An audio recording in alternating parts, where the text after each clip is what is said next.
pour une visite de quelques heures. Il a fait une interview au sortir de ça. Bolanday. C'est une agression barbare. La guerre continue malheureusement. Mais bon, nous avons un grand monsieur, le président Joao Lourenço, qui est d'ailleurs notre champion en Afrique pour la paix. Et donc, à son initiative, je crois que cette paix deviendra réalité, j'en suis sûr.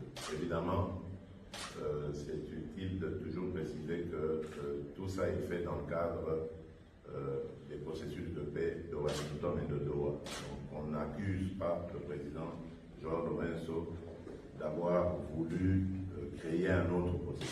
Il ne sort d'aucun processus. Nous restons bien dans le processus de Doha et de Washington.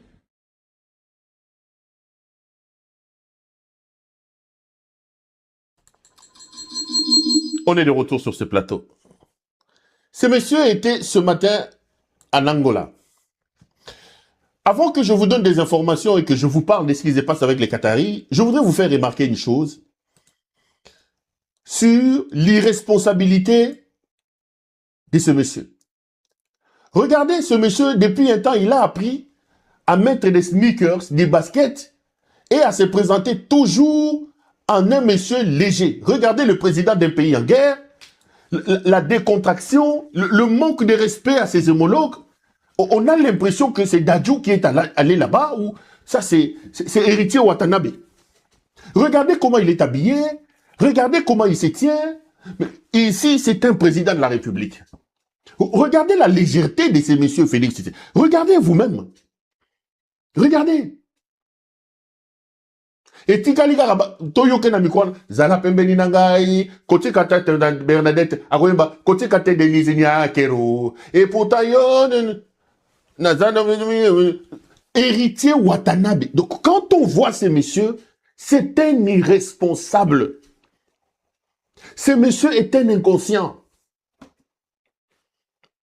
Ce monsieur est un inconscient.